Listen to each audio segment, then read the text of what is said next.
đây nó tí này chặt tập đấy chui hỏi bàn làng mà sập đây nhưng mình chui ở quạt làng ở bàn làng ruột mà lỡ cố ăn như từ thơ bọn này quạt chui làng chạp ca nghe bàn luôn bàn làng mà bàn chạp làng lực cũ bọn nó thép tập đầu tiên ai nó cắm tự vô tạ sập anh đã thơ bọn nó sập có tự tạ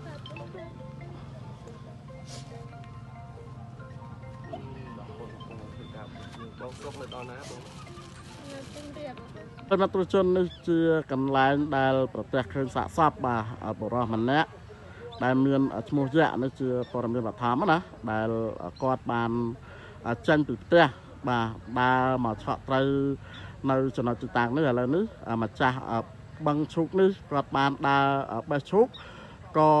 ប្រទេសឃើញបាទគាត់ជន់បាទប្រិមិត្តយើងបាទជន់ក៏បណ្ដាលឲ្យមានការភ្ញាក់ផ្អើលហើយចំណែកឯបងស្រីដែលជាម្ចាស់បឹងឈូកនេះបាទគឺគាត់បាន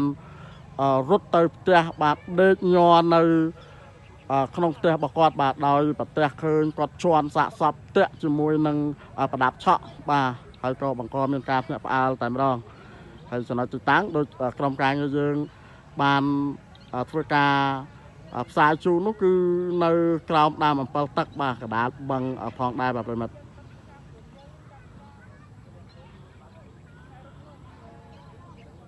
ទៅក៏ប្រទេសឃើញចាបងស្រីអ្នកផ្ទះឃើញហ៎មិនគាត់ទេ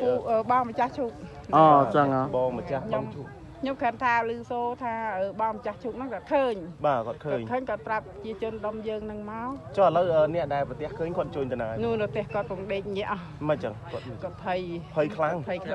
អូហើយគាត់តាក់ជាមួយនឹងសាក់ដើរជន់សាក់សពមកណាដឹងគាត់តាក់ដឹងដើរជួបដឹងយ៉ាងម៉េចខ្ញុំដឹងដែរតែគាត់ឃើញប៉ុណ្ណឹងគាត់ជន់មិនជន់មិនដឹងទេបាទឥឡូវដេកញាក់បាត់ហើយចាដេកញាក់ប៉ូលីសពុំទៅយកព័ត៌មានពីគាត់បងប្អូនបងស្រីអូចឹងសមត្ថកិច្ចផ្នែករដ្ឋបាលប៉ុស្តិ៍ទៅធ្វើការសាកសួរបងស្រីនឹងហើយចាសាកសួរបាទអញ្ចឹងបងស្រីជាម្ចាស់បឹងឈុកនឹងទេ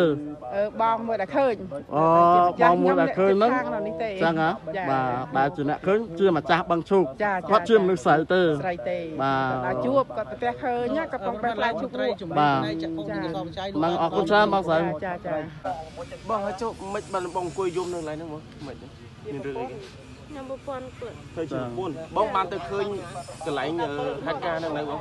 គាត់ទៅឃើញតែមិនដឹងថាគាត់មែនអត់បាទអញ្ចឹងបានន័យថានៅក្នុងចំណុចសង្ស័យនៅឡើយមែនទេបងចាបាទហើយជប់ប្តីរបស់បងបាត់ពីផ្ទះប៉ុន្មានថ្ងៃបងទៅបាត់យប់មិញទេគាត់មករកត្រីយប់មិញអញ្ចឹងបាត់យប់មិញវេលាម៉ោងប្រហែលដែរបង8ជាងម៉ោង8ជាងយប់ណាបាទហើយពេលគាត់ចេញពីផ្ទះហ្នឹងគាត់ស្លៀកពាក់ខោអាវអីដែរបងបាទខោជើងខ្លីអាវខ្មៅខោជើងខ្លីអាវខ្មៅបាទពណ៌ខ្មៅដូចគ្នាណាបងណាចាបាទហើយឥឡូវបងដែលគាត់ប្រទះឃើញហ្នឹងគាត់ភ័យរត់ទៅផ្ទះបាត់ទៀតហើយគាត់បានសួរឯកស្ថានថាគាត់មានពាក្យឯកស្ថានអីបាទសម្លៀកបំពាក់បែបណាហើយឥឡូវនេះម៉ាប់មាសអាយុប៉ុន្មានហើយអាយុ27ទេចាអូចឹងគាត់ចេញពីផ្ទះទៅឆក់ត្រូវហ្នឹងគឺឧបករណ៍របស់គាត់ក៏គាត់ខ្ចីគេបងស្រីអូខ្ចីគេណាហើយស្រុកកំណើតអីគាត់រស់នៅកន្លែងណាដែរបងខាងសៀមរាបណាភូមិអីស្រុកអីដែរបងគាត់ភូមិតែគាត់នៅខ្នល់សិតខ្នល់ហួសកំក្តីហួសកំក្តីតិចណាចាឥឡូវនេះបងស្រីមិនទាន់ដឹងថាច្បាស់ជាប្តីរបស់បងនៅឡើយទេបាទបងស្រីគាត់មានមុខរបរអីដែរបងរោងចក្រទាំងពីរនាក់ហ្នឹងដល់ពេលគាត់ថែម៉ោង8ដល់ពេលចាញ់ទៅធ្វើការម៉ោង8គាត់សុំមករកត្រីមួយផ្លេតបាទមួយផ្លែតហើយរហូតបាត់តាំងពីស្មាសុំបងស្រីមកឆក់ត្រីហ្នឹងរហូតមកដល់ទល់ពេលនេះបងណាបាទជាងទៅបាត់គាត់ទៅខ្ញុំទៅរោងចក្រក៏អត់ឃើញបាទជិះម៉ូតូដល់បាទហើយបងមានកូនប្រុសស្រីប្រហែលនាក់ដែរបងកូនគាត់ស្រីមួយចឹងហ៎5ឆ្នាំកូនស្រីអាយុ5ឆ្នាំទៀតបាទប្រិមត្តបាទនេះបាទនេះជាប្រពន្ធរបស់បងប្រុសដែលគឺតែងតែហៅគាត់បងយៈហើយវ័យរបស់គាត់គឺអាយុទៅតែ27ឆ្នាំមុខរបររបស់គាត់ជាបុគ្គលិកផ្នែកកាត់ដេររោងចក្រមួយកន្លែងជាមួយនឹងប្រពន្ធរបស់គាត់នេះផងដែរ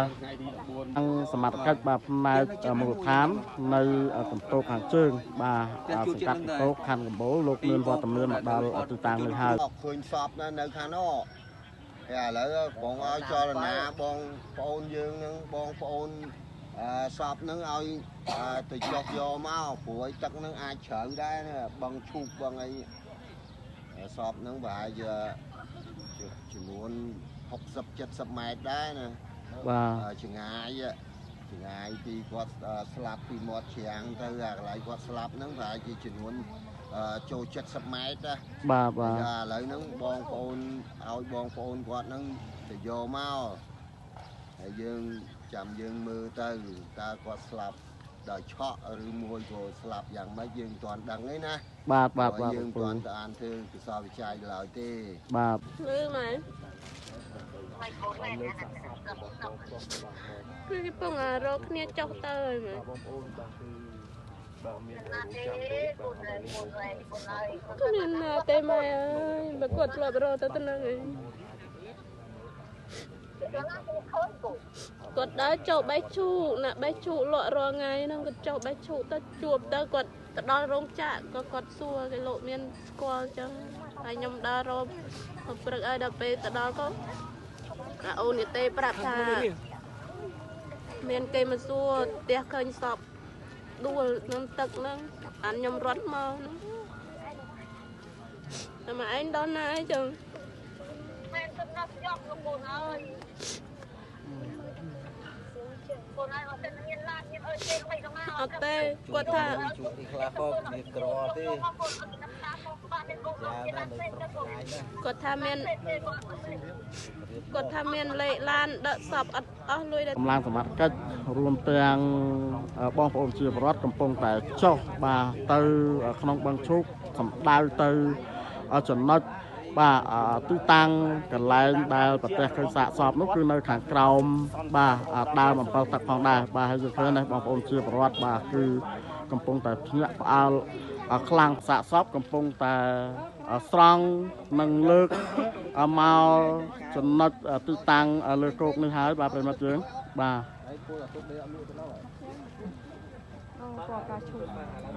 ហើយគាត់ពាក់អាវពណ៌ការឈុកបាទប្រិមត្តយើងច្បាស់បាទអូអាវពណ៌ខ្មៅតាអាវពណ៌ខ្មៅបាទប្រិមត្តយើងបាទត្រូវហើយពណ៌ខ្មៅអូយបាទមានអាគុយឆក់បាទប្រដាប់ឆក់ប្រដាប់អីគឺមានមកជាមួយនឹងសាកសពផងដែរបាទប្រិមត្តអើយបាទណាត់គាត់មែនតើបាទប្រិមត្តកាត់ចិត្តអូនកាត់ចិត្តបាទលើកអផុតអូននៅសោះហញឹមលោកអើយលោកនៅសោះហញឹមបាទត្រីរបស់បាទអូបាទចាំតែកុំចៃខ្លួនឯងមិនដែរស្លាប់បាននៅក្នុងនឹងសោះហញឹមបាទអូជួងភ្នែកជួងភ្នែក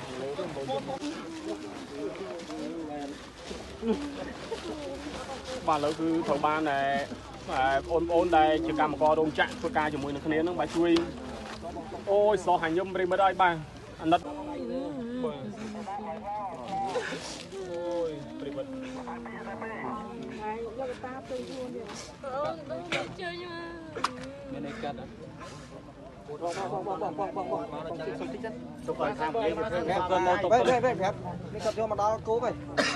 បាទចំណែកឯសាកសពឥឡូវនេះគឺលើកបានមកដល់លើគោកហើយបាទហើយក៏កំពុងតែបង្កមានការភ្ញាក់ផ្អើលហើយចំណែកឯសាកសពនោះគឺដៃជើង